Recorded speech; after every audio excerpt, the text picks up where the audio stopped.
Hello, everybody. Welcome to iFocus podcast. I am Val Thompson, today's host. And today we have a very interesting topic and guest. It's the Reverend Ray Mackey, chairman of the Biz Mackey Foundation. How are you today, sir? I'm doing excellent, Val. How are you? Good to see you. Fantastic. Great to see you. It's been a while, and I haven't done a podcast lately, so this is special for me. And Okay. then the subject is very special because we've got baseball coming up, and this is a famous person that we're going to be talking about. Awesome. Yeah. Well, Yeah. hopefully this will be like a warm up since you're getting back into it. You bet. Yeah. It's just exactly what it is, and I'm enjoying every minute of it. Let's first get into some of the conversation. Considering this is Black History Month, please tell us a little bit about the legendary Negro League baseball catcher, James Riley Biz Mackey, who Awesome. also was inducted into the National Baseball Hall of Fame in 2006. Tell us a little something about him. Well, first and foremost, I'm happy to say that that last name, the surname Mackey, I'm in that lineage. So Biz was my grandfather's brother. So he's my great uncle. Was my great uncle. And just a little bit background: Mackey's hailed from a little small town west of Houston, Luling, Texas. And back in the early 19th century, playing baseball on a farm. Mackeys were farmers, or back then, some people like to call them sharecroppers. We always laugh and say that the white folk were farmers and the blacks were sharecroppers, but they considered themselves farmers. But they played baseball. They played the sport of baseball. All the Mackey men played baseball. And in fact, I even played baseball. So it's 5 generations for me and prior to me that played baseball. But Biz was the one who had the talent and the fortune to play professionally. And so he began playing with the San Antonio Black Aces right about the same time as the Negro League Baseballs were formed by the great Rube Foster. And so Biz played the duration of the Negro Leagues from the early 1920s up until it ended in 1960. And of course, the segregation of Jackie Robinson and Larry Doby making their sort of triumphal entry into Major League Baseball. So he's my great uncle. He was one of the first global ambassadors of baseball, and I say that because long before 42, there was Negro League Baseball, and as a result of Negro League players at the time being banned from Major League, they were able to play internationally and global. So they sort of set that stage for Black internationalism through the sport of baseball, through that conduit of baseball. Yeah, that's a great story. I think I shared with you that my grandfather played in the Negro League. He may have known Biz, I mean, he probably knew him for sure, but I don't know if he played against him. Now, just for our listeners, you mentioned 42, so that's going to be Jackie Robinson. I'm sure most of them know, but some may not know. But yeah, so Biz was even before Jackie. He was before 42. In fact, a part of the Biz Mackey Family Foundation branding is the before 42 branding.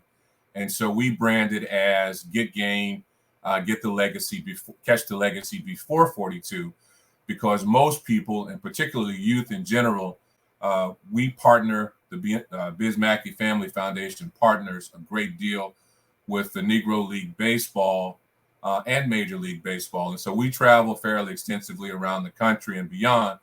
And one of the things we always ask the youth audience, who was the first African-American to play Major League Baseball? And they, of course, say Jackie Robinson. And that's because what history books have taught them.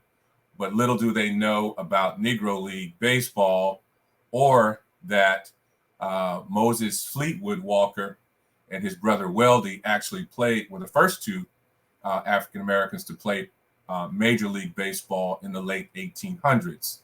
But of course, the banishment came shortly there afterwards, and so we went, nearly 50 years before the integration or segregation.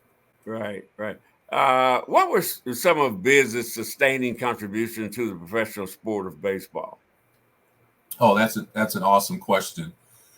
So, having had the opportunity of playing internationally for so long, one of the things that he's credited for is actually being a fan favorite in places like Tokyo in Japan, where he hit the first home run in the historic Meijin Jinku Stadium there before the Emperor of Japan at the time. But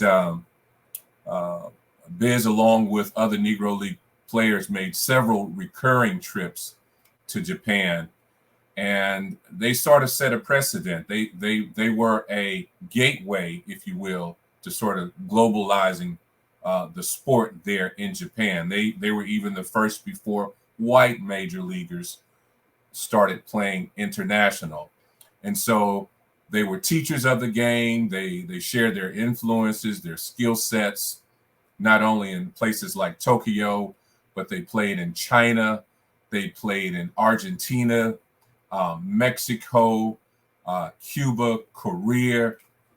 And so, again, they were putting what I like to say Black internationalism on display, in a very unprecedented period of time. But at the same time, they were planting seeds of greatness around the globe. Right. Like I said, playing in places like Dominican and Argentina because they couldn't play here. And so now, as a result, sort of the fruits of their labor, if you will, you see all of these Afro-Argentines, Dominicans, Cubans. You see all these players now emerging into Major League Baseball, and people may ask themselves, well, how did this all happen? When did this sort of rush come forth? But these seeds of greatness were planted many decades ago. Absolutely. That tends to be the story for all Black entertainment in general. We had to go and show our skills and professions in foreign countries back in the day. Yes. So how about, how did Biz Mackey playing professional baseball in the early 19th century make an impact on professional baseball players today, and who played with him? And again, what players today benefited from Biz Mackey being a professional? So, I mean, there are a lot of great names, from Josh Gibson, Satchel Paige, Larry Doby, Don Newcomb, Monty Irvin. A lot of these men, again, Biz being before 42, mentored. And so, again, long before 42, and then including 42, because he did also play in Negro League Baseball. But through Biz's tutelage, through his mentorship, a lot of the players that I just mentioned now, for instance, Monty Irvin, Don Newcomb, who was with the LA Dodgers for a very long time, even up until most recent, prior to his passing, was in the front office.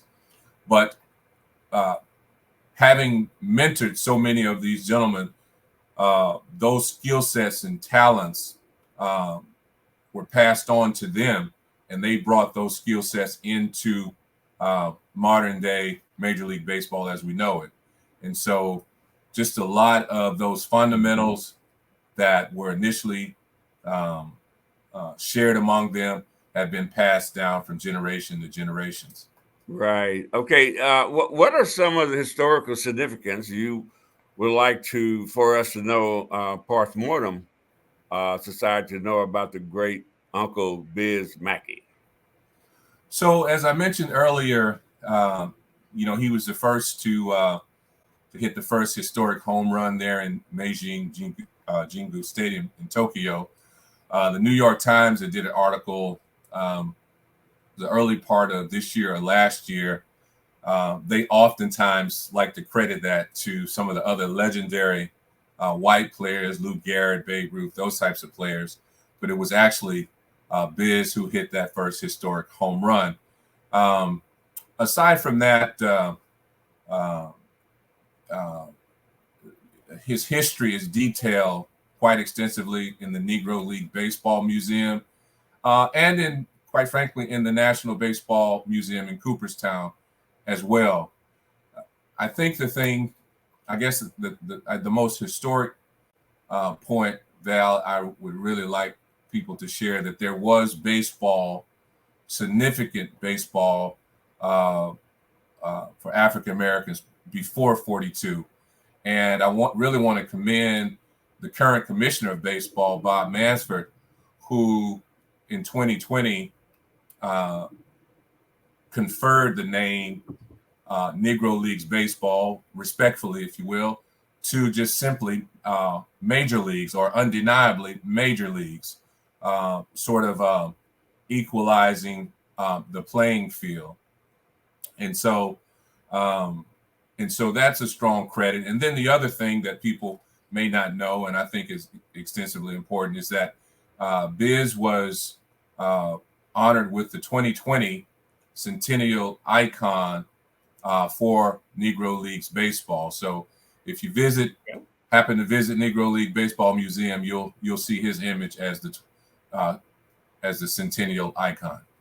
Well, I was so happy to find out about him because, I Googled him, of course, and Yeah. there's so much information on this guy, so many photos. I was totally surprised because, like you said, most of us, our knowledge stopped at 42. And what's the other one? Willie Mays. I don't know. I forgot his number. But, when I was a kid, it was Willie Mays, right? It's Willie Mays, yes. Right. I had an opportunity to meet Willie Mays, too, at one of the Biz was inducted to the National Baseball Hall of Fame in 2006. Okay. And I got a chance to visit with Willie Mays and some of those great players of his generation. Yeah, I wish I had been there. Let me just say that. Now, I understand that the Biz Mackey family has a foundation. I always love to hear about foundations because it's a wonderful thing to do to put an initiative together that will help people do things for, rewarding things for people. And I'm so happy to hear about it. But would you like to share some of the educational initiatives the Biz Mackey Family Foundation is currently involved and its global mission? Yes, thank you. So first and foremost, our mission is to advance history, heritage, and human rights with a focus on literacy. I frankly believe that our history is our heritage and that we are stewards.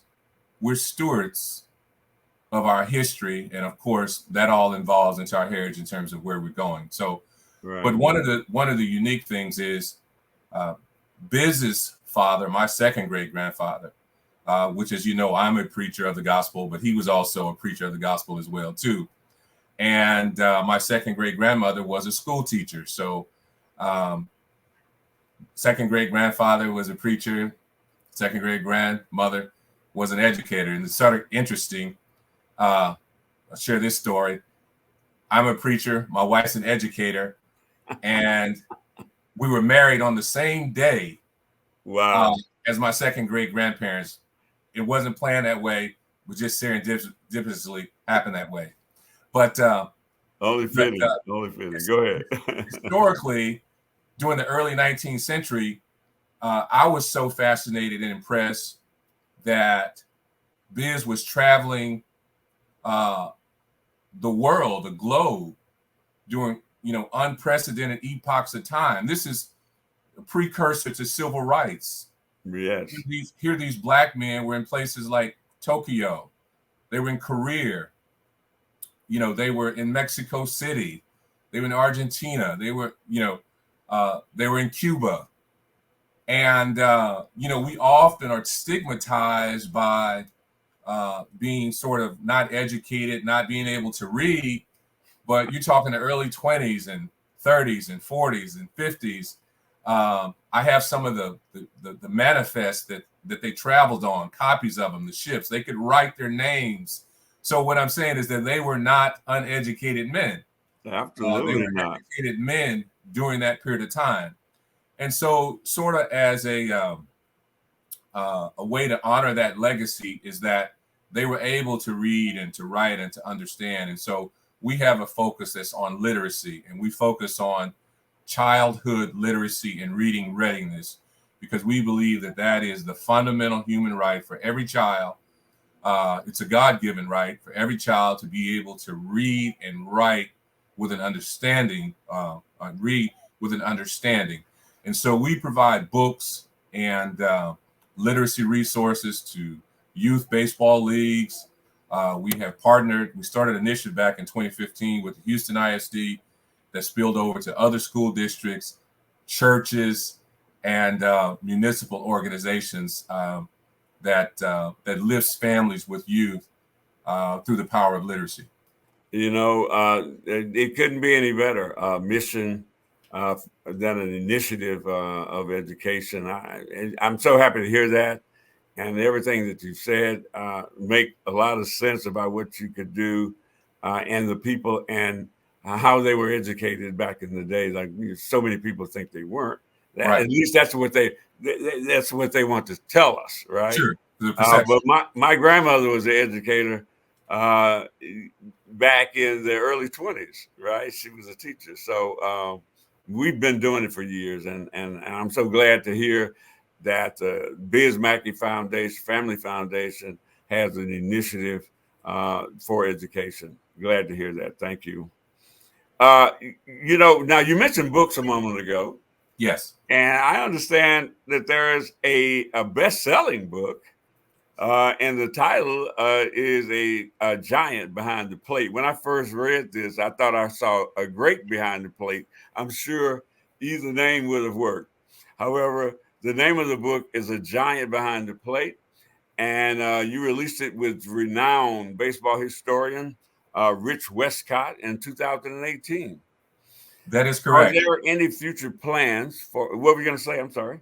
Yeah, I was just going to say that is correct. I was going to just share with you, I had a copy of the book here, and in fact, it is available on Amazon and Barnes and Nobles.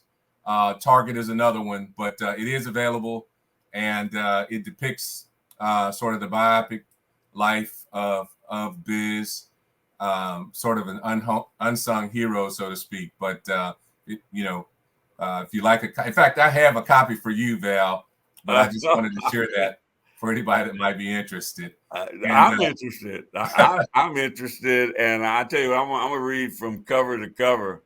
Looking forward to that. I read some of the online, I'm like, wow, it was very informative information, and I'm looking forward to that book. I'm gonna hold you to that now. Absolutely. One of the things I did want to also share, April 20th, which is coming up, is Biz's annual commemoration day in professional baseball, and the foundation was honored this time last year at the National Archives Museum there in Washington, D.C., where it was just a special that focused on the book and before 42. So it highlighted his playing days. It's available online as well. If you Google before 42 at the National Archives Museum, it'll just give more insight about who Biz Mackey was as a player, and certainly sustaining values to the sport of baseball. Fantastic. Okay, are there any future plans for a documentary or a big screen biopic? Any chance? So that's like the the elephant in the room. That's the dream come true. Okay. We would love to be able to partner with some of these. I won't even say rising. People like Tyler Perry and Spike Lee it would be awesome to Ava, yeah, absolutely. Yeah, it would be awesome to be able to partner with one of these big names to bring Before 42 to the screen. So it is a focus. It is a dream. It would be a dream come true, but certainly we would love to see that happen, and have really been trying to press efforts, in that direction. Well, it's a fantastic story, and I know if we're so, it would be a great success. There's no question in my mind about that. Now, Reverend Mackey, is there anything else you'd want to share? Let's just say you have a foundation. Would there be maybe someone out there willing to donate to your foundation? Are you looking for donations or not? Well, we are a 501c3 foundation, so we're always looking for donations, financial support. That's what helps to motivate our mission. And so we can be reached at bizmackey.org or before42.com. Bizmackey.org or before42.com. And certainly, if nothing else, just to learn more about the life and legacy of Biz Mackey, his contributions to the sport of baseball, and then, of course, our work surrounding lifting families with youth through the power of literacy. And so we would greatly appreciate any support that someone desires to share. You bet. We're going to drop that information in the caption. And so hopefully, a lot of people will see this, hopefully some with deep pockets who understand that story and might want to make a contribution. I certainly would hope so. With that said, it has been a fantastic interview with Mr. Ray Mackey, and the interview is about Biz Mackey, his great uncle. Fantastic story. I've read. He promised me a book, and I'm looking forward to getting. I'm going to get it to you. I did want to share in closing. Go ahead, Val. That Major League Baseball was extremely kind to the foundation, and just recently did an interview for a tribute that will be released on Major Leagues Baseball, their main Instagram account on February. It'll air on February 26th, and in honor of Black History. And so, by all means, if you have an opportunity, check that out, like it, on Instagram, or, send it out and share with other people. I will. This podcast will view on the 27th. Okay. And so we're still in Black History Month when our viewers and our listeners will hear or see it. And so, that's great. Thanks a lot for giving us that information. Well, with that said, Reverend Mackey, it has been an absolute pleasure. Is there anything else you want to share with us? Yeah, I think in closing, we just came off the Houston Astros Foundation hosted the HBCU, the 2024 Cactus Jack baseball tournament with 9 historically Black colleges. And they were gracious enough to invite the Biz Mackey Foundation in support of that tournament.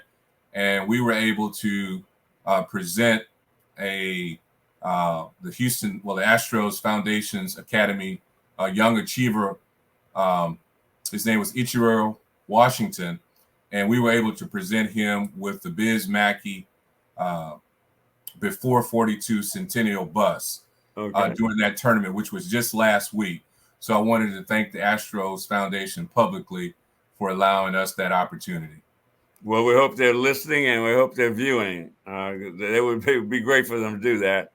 Also, we plan to put an article in the April issue of the If magazine. So awesome. Well, I'll look forward to it. Yeah, I'm looking forward to that as well.